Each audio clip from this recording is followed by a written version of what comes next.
Tonight, we look back at 2017. I'm hoping the Big Ten has to modify their system for us. From incredible to inspiring. From heartaches. They were good people. They impacted us all.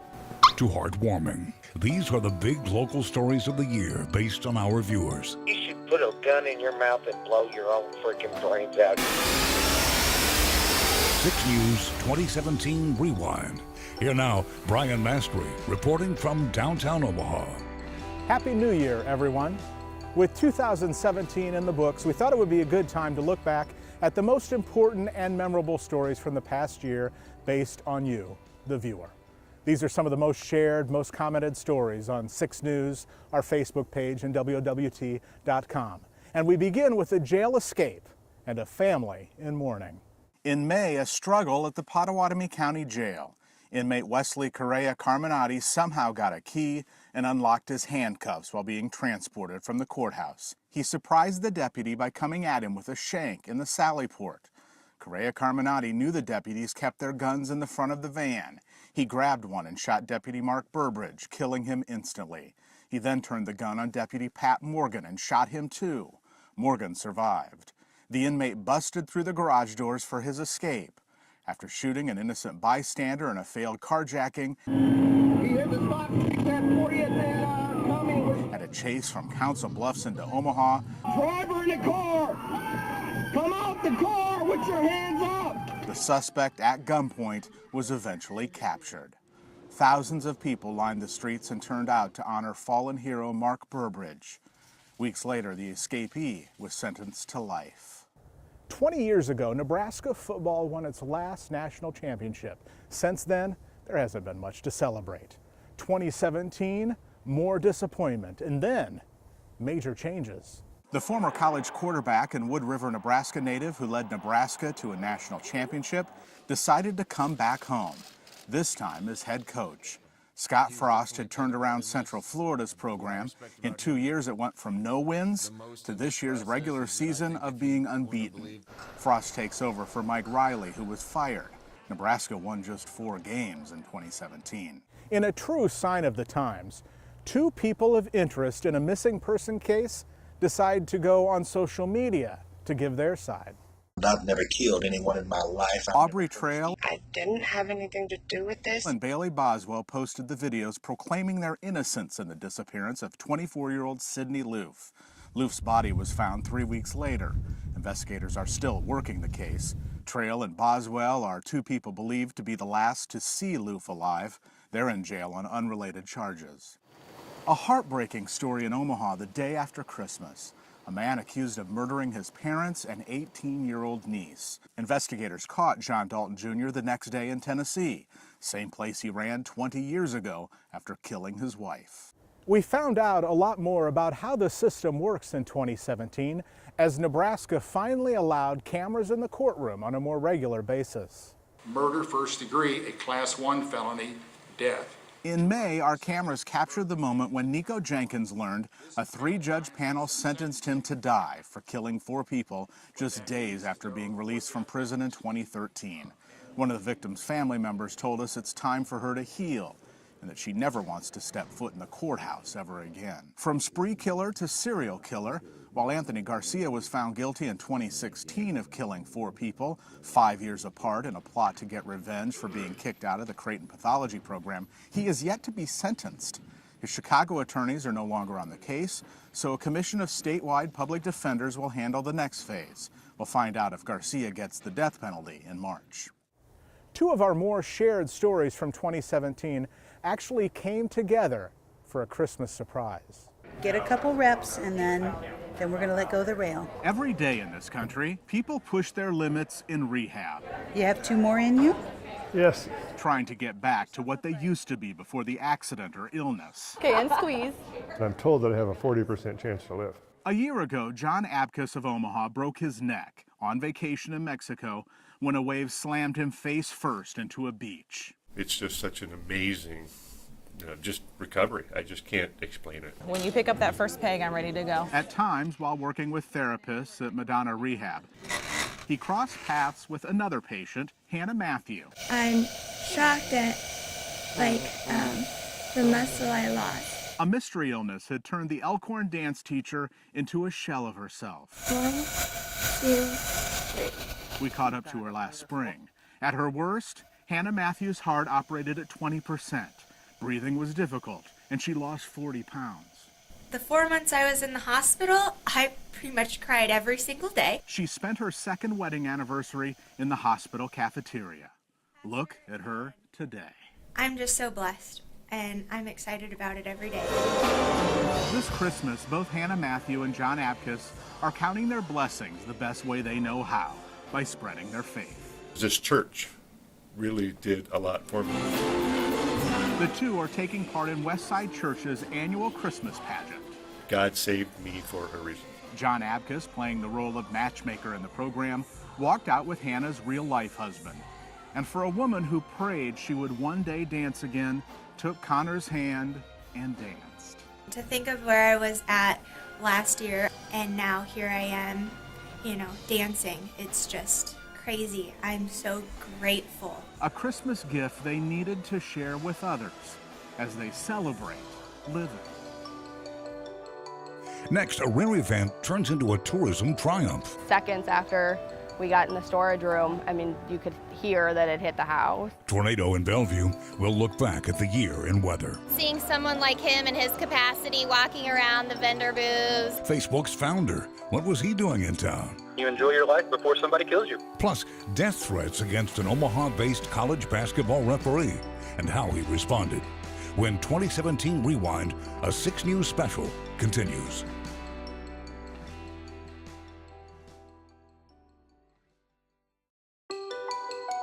You're watching 2017 Rewind, a 6 News special on the year's biggest stories. In 2017, there was no shortage of severe weather. In June, a tornado struck Bellevue. Here's Colin Ruane. It was a dream that just crushed in a few seconds. Mother Nature is responsible for crushing that dream. Nikki and Joshua Barber were seeing their new home together for the first time Friday night. Nikki's mom called her shortly after, letting her know a bad storm was coming fast. Seconds after we got in the storage room, you could hear that it hit the house. And there was just so much noise, and you could hear water spraying. The couple later learned it was an EF2 tornado. Its path tore right through the Hyda Hills neighborhood and moved east into Iowa. It turned this newly finished home into this. The second floor is completely gone. I went walking up the stairs from the basement, and as soon as I looked up, all I saw was sky. While they were mostly moved in, a lot of these boxes inside the garage still remain, and they're going to have to stay there because the structure is too unstable for them to go inside. All they can see right now is what the tornado sucked up from their house and threw into their yard, including toys and clothes belonging to their twin 18-month-olds. While neighbors here continue to clean up, the couple tells me they're most grateful for how much the community has stepped up. People just walking up offering help was, was a shock to me, but it was also, it let me know what a great area that we're in. An area so great they don't plan on leaving anytime soon. It's been tough, but we're accepting that we're going to start over, and we will. In August, a new fashion statement swept the nation, especially Nebraska. Looks almost like a crescent moon. The Great American Solar Eclipse became Nebraska's greatest single tourist event, as 700,000 people traveled to the state. Okay, it's coming back now. To put on those sharp-looking glasses to see totality. For a couple of minutes, it was darkness in the daytime. The Tourism Commission estimated $127 million came into the state because of the solar eclipse. In December near Oakland, Iowa, a school bus caught fire. Both the driver and 16-year-old girl who had just got on the bus died. The NTSB is trying to figure out what caused the fire. In November, M's Pub, a staple of the old market, reopened nearly 2 years after an explosion tore it apart. Many of the neighboring businesses have yet to reopen. The job is a great responsibility to. In May, Omaha Mayor Gene Stothert won re-election, beating challenger Heath Mello by 6 percentage points. Many thought 2017 would be a rebuild year for the Nebraska volleyball team. What a rebuild. I'll remember this group of girls more than anything, Even though 4 starters graduated, Coach Cook's team hoisted the national championship trophy again, the second in 3 years, and 5th for the program. And since the Final Four was close in Kansas City, much of Big Red Nation saw it in person.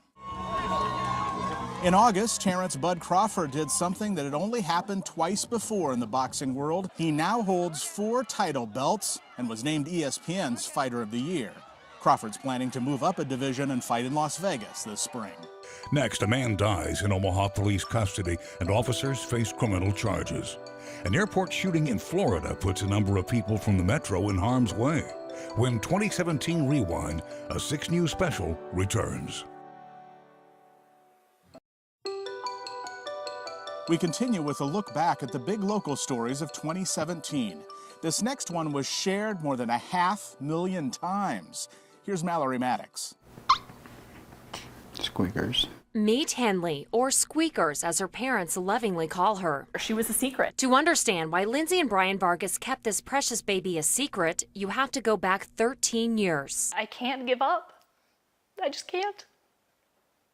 I don't know. Lindsay and Brian went through 15 miscarriages, 1 ectopic pregnancy, 3 failed adoptions, and 2 failed surrogacy attempts to get here. We first sat down with them 1.5 years ago when they were brave enough to open up about all their heartache. I know in my heart at one point I'm going to be a mom. I don't care how it happened. Their story and GoFundMe page spread nationwide. A birth mother who was pregnant and saw our story and said she felt that God led her to us and asked if we were interested in possibly parenting her child. Lindsay and Brian were skeptical after everything they went through, but that birth mother had given up another baby for adoption. After connecting with that family, they knew this was real. On October 15th, their dream came true. I cried like an absolute baby, uncontrollable sobbing. Their 13-year struggle to become parents was worth it in that moment in a California delivery room. Brian and Lindsay kept Henley a surprise for months. They even kept her nursery a surprise, but that is not the only surprise the couple's been keeping.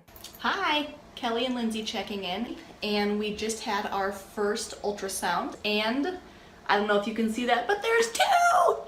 Lindsay's sister Kelly is carrying twins for them, a boy and a girl. I can't wait for them to just have the complete family. It makes me so happy. The tears and pain, all worth it. Lindsay and Brian can finally call themselves mom and dad. We're used to having a billionaire around town, Warren Buffett, right? And sometimes his buddy, Bill Gates, stops by. But this year we welcomed another one. Facebook founder Mark Zuckerberg came to town for the Heartland Pride Festival. His first visit to the state, Zuckerberg said his 30-city tour is a way to strengthen our overall social fabric and bring the world closer together. The in-custody death of Zachary Bearheels this summer led Omaha Police Chief Todd Schmatter to fire 4 police officers. One officer used his taser on the man 12 times during the struggle. A grand jury found probable cause to charge 2 of the officers with the crime. A couple of national tragedies in 2017 became more personal here in the metro. In January, a man fired random shots inside the Fort Lauderdale airport. 5 people were killed in Florida, including Michael Omi of Council Bluffs. His wife Carrie was injured. They were frequent travelers. In November, a church shooting in Texas hit Bellevue hard. Here's Brandon Scott. They were good people, and they impacted us all. There's a big hole. Dan Wills believes even though Bob and Shani Corrigan are gone, their legacy will live forever. That you couldn't help but be impacted by their tenacity to love people. Wills is the senior pastor at Bellevue's Chandler Acres Baptist Church. He says before the Corrigans moved to Texas 2 years ago, they were active members of his congregation, freely sharing their faith and love. They lived it. They didn't talk about it. They lived it. On Sunday, as the world watched the Texas tragedy unfold, Wills told his Bellevue congregation to pray. When Wills learned the Corrigans had perished inside the First Baptist Church, he searched his soul for answers. Someone might ask, well, why would God let that happen? And the truth of the matter is, God doesn't want that to happen. When he retired from the Air Force, Bob Corrigan left Bellevue and returned to the small Texas town where his family had roots. Will says for the Corrigans, joining the First Baptist Church of Sutherland Springs was a homecoming. They went home. Twice. They went home to be there, and now they're home with the Lord. You see him coming right here. Still ahead, drama in the trenches. That would be considered a complete remission. A cancer breakthrough. What the discovery could mean for 2018 and beyond. You're watching 2017 Rewind, a 6 News special on the year's biggest stories. In April, we brought you the touching update to one of the big stories of 2016. Remember Lulu, the young girl whose bright red hair got caught in a carnival ride in South Omaha?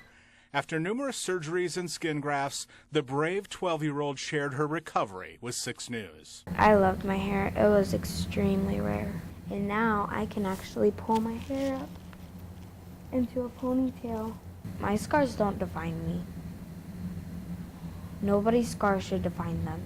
Well said, Lulu. In October, the FDA approved a cancer drug that was being tested at Nebraska Medicine. Any new lymph nodes that you felt any place? We followed Amy Cheese, a 3rd grade teacher from Colorado, who was out of options with her lymphoma. Traditional treatments did not work. After undergoing CAR T-cell gene therapy, she's in complete remission. It's possible the technique could one day be applied to other cancers. In March, a utility worker became trapped for 7 hours when a trench collapsed in West Omaha. The trench was 12 inches wide and 12 feet deep.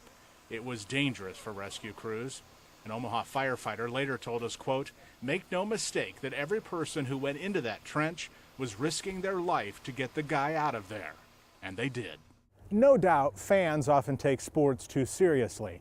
Case in point, the death threats leveled against a college basketball referee who lives here in the Metro. No doubt we'll be hearing more in the new year about this case. Here's Mike McKnight.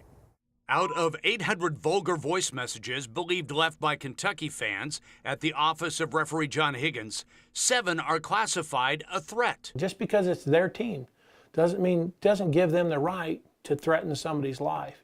Sarpy County Sheriff's Detective Matt Burrell spent 80 hours reading posts and listening to voicemails, selecting the 7 that might be considered a crime. There was some sort of claim of violence, whether it be they wished him dead or they wished him injured.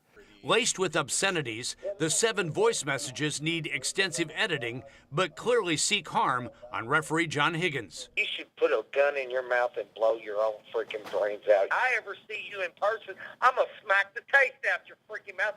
You're going to pay, buddy. You enjoy your life before somebody kills you. Yeah, you hear that garbage truck in the background over there? Wish you were in it personally. I hope the hell John Higgins falls off a roof and spends the rest of his life in a wheelchair. The detective has burned copies of voice messages that he feels rises to the level of a threat. He's put each one along with a transcript and his report in the mail to be sent off to the jurisdictions where the calls originated. Detective Burrell says he has to pass on the threats. We feel necessitates a face-to-face conversation with the person who holds that cell phone or phone number. Primarily in Kentucky, so authorities there will have to decide whether threatening callers are arrested or not. That's a potentially controversial call that a referee is waiting to see made. Thanks for joining us as we reflect on the past year.